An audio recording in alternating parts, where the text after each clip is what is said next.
you some information. Whoa. For this price, I'll tell you whatever you want. I'm looking for a Hut. Close for the night. Thank you. Gangsters. War criminals. Long live the Empire. We'll take out every bad guy in your deck of cards.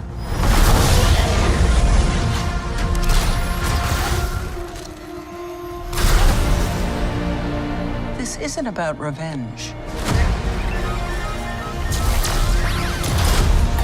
It's about preventing another war. Strap in.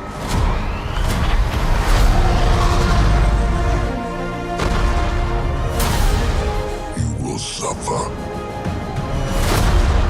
And then it will be his turn. Before going into harm's way, check your armor. The kid will live centuries beyond me. I won't always be around to protect him.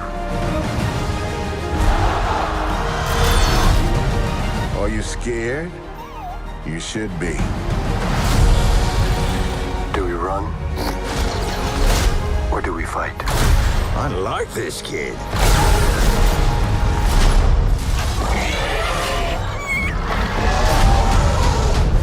What are you waiting for?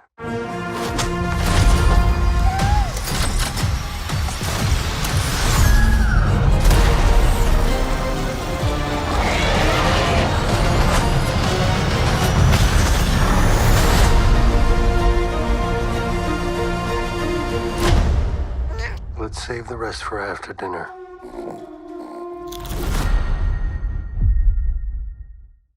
Welcome back, everyone. This is The Way. Star Wars finally got the message, dropped the actual Mandalorian Grogu trailer with actual footage so we know what's actually going on during the movie. Not that I don't appreciate the Sam Elliott beer commercial that they riffed on for the Super Bowl, I just think they probably should have dropped the actual trailer at the Super Bowl. Why wait a couple weeks? The answer to that is probably money, because the NFL charges criminal prices for like a 15-second spot, so it's almost not worth it for most people to actually buy Super Bowl trailers. Just starting at the beginning of the trailer and working our way through shot by shot, talking about Easter eggs, WTF moments, there are a lot of deep cuts during this too. Jon Favreau, Dave Filoni reaching real deep into the Star Wars toy box. They start the trailer with the sunset shot of the X-Wings flying across the horizon. This might be near a Delphi base, or wherever the X-Wings are. There's a Y-Wing here too. They use a little bit of the classic John Williams Star Wars theme until it stops short and shifts to the Mandalorian theme from Ludwig Göransson, and largely for the rest of the trailer, it's all Mandalorian-based music. John Williams and the London Symphony Orchestra, everybody! There are a lot of times across the Mandalorian seasons that they reuse John Williams themes, but for the most part, they introduce mostly new music during The Mandalorian. We get a little R2 unit. They have some comedy of Grogu working the controls inside the new version of the Razor Crest. Now, it's not the same ship that blew up in Season 2. It's meant to be just a brand new model of the same type of ship as the Razor Crest, and they're just calling it another Razor Crest, like maybe the Razor Crest 2 or something like that. It looks like the planet that Mando goes to get information on where to find Rada the Hutt is Coruscant. I'm just assuming it's just based on the cityscape here. But the big cameo, one of the first big cameos, is Martin Scorsese playing this alien at the shop here who refuses to tell him where to find Rada, like he's too afraid to tell him where to find the Hutts. I am not fluent in Arabesh, the language of Star Wars, but let me know if you think you can decode the Arabesh characters on his shop here. Usually anytime the camera focuses for any length of time on a bunch of Arabesh characters, there's some sort of Easter egg hidden in the actual text. Then we finally find what's behind the doors in the previous trailers in the Hutt sigil here. It's actually Jabba's family sigil, and it is the Hutt twins from the Book of Boba Fett who've kind of taken over the clan after Jabba. They're part of his clan, part of his family. My assumption here is that Mando goes to them looking for Rada the Hutt, for something that only he can help them with, that the Hutt twins are not able to actually help him with directly. For the most part, they made it seem like they were now running Jabba's criminal organization after his death, not Rada the Hutt, his actual son, who seems like he's devoted most of his time to fighting in the gladiator pit and getting super swole. A very swole Hutt. How ironic.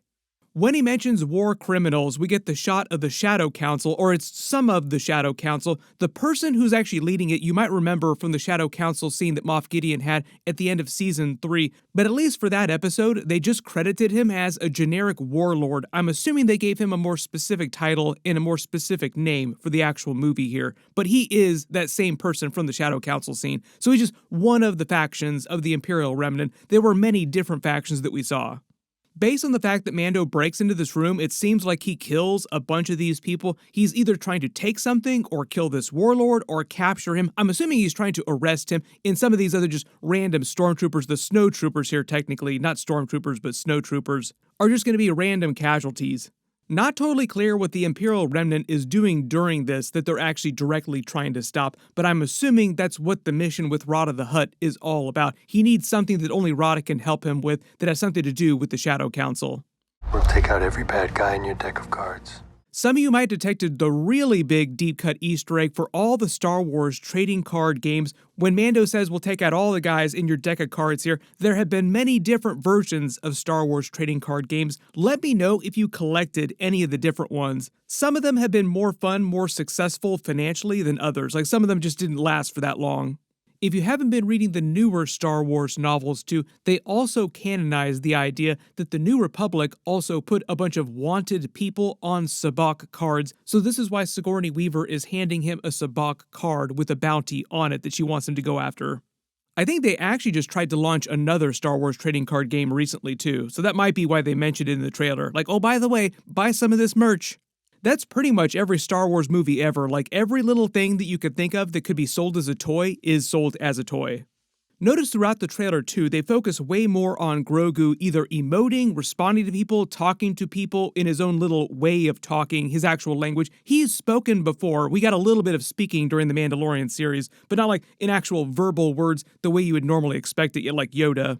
One of the cool details that George Lucas and the other Star Wars people revealed in recent years is that Yoda only talked backwards that way because he was honoring his original master who talked that way. Regular people of Yoda's species talk normally. So Yaddle, for instance, speaks normally. She doesn't speak in the backwards way that Yoda did.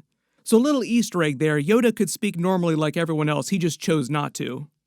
Mando goes back to Adelphi base to have a meeting with Sigourney Weaver's Colonel Ward character, and she tries to give him the speech about what their whole mission is. She's basically talking about preventing the Shadow Council, the Imperial Remnant, from rising, not just out for revenge. Mando, however, seems like he is definitely out for revenge, because later in the trailer, probably one of the big moments, the droids rip his helmet off, so we now have another excuse for why his helmet is off in the movie. I think the reason for that is so that they can let him keep his honor. He doesn't take it off himself, he's forced to take it off by someone else. Pat yourself on the back if you were one of the people that thought that they would definitely take his helmet off in the movie for some reason. This just happens to be the reason. There are a couple repeated moments from earlier trailers like Grogu using the Force to take out the Mouser droid. R.I.P. Mouser droid. You probably deserve this.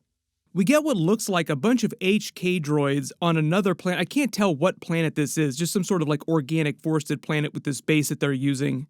When she mentions preventing another war, that's leading up to the big Dave Filoni crossover Thrawn movie that he was developing before he took over Lucasfilm, became like the new creative head. We should also say Kathleen Kennedy announced she was leaving, Dave Filoni is becoming the new creative head, and they have a new business person who's handling the administrative side, like the actual paperwork side of running Lucasfilm. Pretty much everybody in creation expected Dave Filoni to eventually take over as president of Lucasfilm, so this isn't that big of a surprise. It was just a question of when it would happen.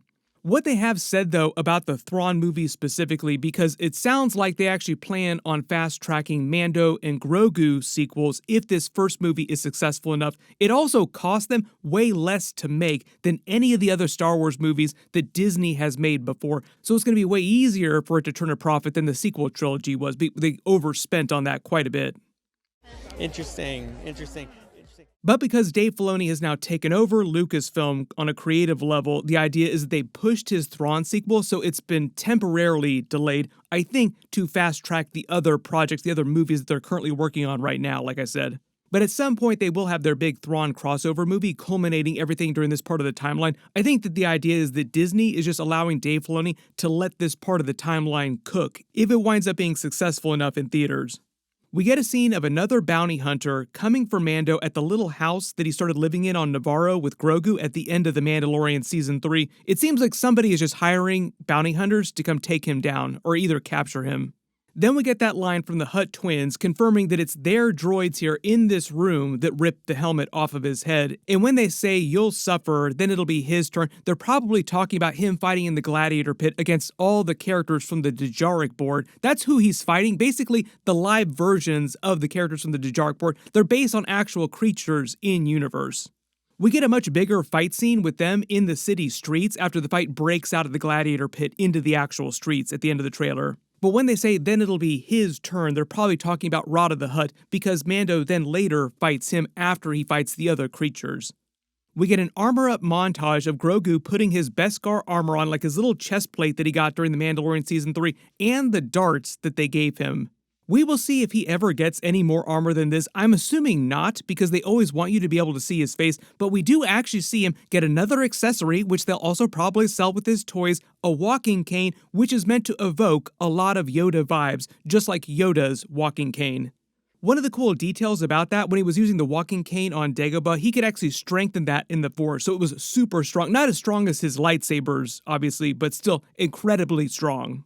My assumption is that this is the half measure. Grogu, as he gets bigger over time, you'll just see him working with this cane. Eventually, he'll probably build his own lightsaber, though, at some point.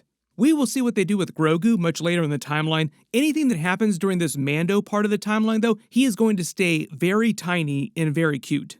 That is how Disney takes all your money. Just make him as cute as possible. Speaking of which, Mando literally references in his dialogue the kid will live centuries, up to 900 years, as Yoda says, long after Mando himself dies. He is basically the eventual future of the Jedi Order once he eventually takes on that responsibility. Very clearly, they want to evoke a lot of Dagobah Yoda vibes here when he's training in this swamp area. Very, very native habitat for Yoda's species. There's not a ton we know about Yoda's backstory. That's on purpose. George Lucas didn't want the people who actually wrote all the expanded universe stuff and all the novelizations and all the details to get too deep into Yoda's backstory, just because he felt like it actually hurt the character if you knew too much about him, which I do think was a smart call on his part. This is also why I'm hoping that Dave Filoni never gives into the dark side, and Disney never gives into the dark side, and over-explains too much about Grogu. You also notice they're giving Grogu many different types of action scenes that they haven't used him for in the past, like him swimming underwater. We've never seen Grogu swim before. Then we finally get Mando's fight scene in the gladiator pit against Rada the Hutt, and the irony here is that he is super swole and actually a really good fighter. Even though Jabba in his old age, when he was killed by Princess Leia, got super fat, super overweight, he was still extremely strong, like Hutts, even though they do grow very big, are very, very powerful. We get a little scene of Grogu talking to this other alien here. I'm assuming that he might chirp a little bit during the movie, like the way that he spoke in the Mandalorian series. It's him technically speaking words, but it's just the way that he verbalizes them sounds a little bit different. The other very obvious Yoda reference is when the creature asks Grogu if he's scared. He should be. When Yoda asks Luke the same thing on Dagobah during Empire Strikes Back, "You will be. You will be." You will be. You will be. I believe the giant snake creature that Mando fights here in the pit is a dragon snake from lore, and this is also probably when he goes to see the Hutt twins to find Rada the Hutt, because he also has his helmet off, and that's when they take his helmet off. So they're probably going for another comp to Jabba's palace in the pit fighting the Rancor, but this time it's just a dragon snake. Like, oh, you're going to be in a pit fighting something, it's just going to be a different type of giant creature. We finally get a couple more scenes with Zeb in this trailer and a couple more voiceover lines from him. He came back from The Mandalorian Season 3. We'll also see if he shows up during Ahsoka Season 2, because it would be weird. They're doing so much stuff with the crew of the Ghost coming back. Why wouldn't you also have some scenes with Zeb in that too? Then in the same way, they create another excuse for Mando to have taken his helmet off at some point during this movie. They create another excuse for Grogu to get a brand new bassinet that he can fly around in. Go ahead and yoink this, because they're not going to want it anymore. They just bailed on it. Also love the way that he seemingly puts the seatbelt down. Like, I think that's the joke they're going for here, is that he puts his seatbelt on, technically, when he takes off. And if it wasn't clear, this is the scene of him fighting the other characters from the Dejarik board that just spilled into the streets into a bigger fight. So part of the joke they're going for here is that he is playing a giant, real version of Dejarik. Then, of course, the trailer itself has a post-credit scene, and it's just a callback to them at their house from the end of Mando Season 3 with the cookies from previous seasons as well, like the cookies that he loves from previous seasons that he stole, trying to steal more cookies. I believe that Disney also did sell these cookies in real life, but they were extremely, extremely overpriced. You can let me know if you actually bought some of these. I don't know whether they tasted good or not. What I'm assuming when it comes to other bigger cameos like Ahsoka, for instance, is that we won't see her in the movie because she's still stuck in the Purrgil galaxy, and they'll address that during Ahsoka Season 2 with the whole Mortis Gods arc that they're doing in that universe. Maybe because we have Zeb, there'll be an Ezra Bridger or a Hera reference though, because they are in the main Star Wars galaxy. And you can start laying your bets as to whether or not you think that there's going to be a Luke Skywalker cameo during this movie, because that feels like it would be the real money seller, but I'm assuming that they would either hide it for the actual movie or save it for like the last big trailer if they do want to do a Luke Skywalker cameo. There's a whole lot to unpack here, so everybody post all your reactions in the comments below, and if you spotted any Easter eggs or references during the footage that I didn't talk about during the video, just write it below in the comments. Now that the movie is actually doing some genuine marketing, releasing trailers, we'll probably get a bigger story-based trailer in the next month or two as we get closer to the movie actually coming out. And when the movie does come out, they'll probably also use that to boost Ahsoka Season 2 and release some official footage for that. I've already done a video for the leaked Ahsoka Season 2 trailer. It has some very, very deep-cut references and Easter eggs. Click here for that, and click here for all my other Mandalorian and Grogu trailer videos. Thank you so much for watching, and I'll see you guys in the next one.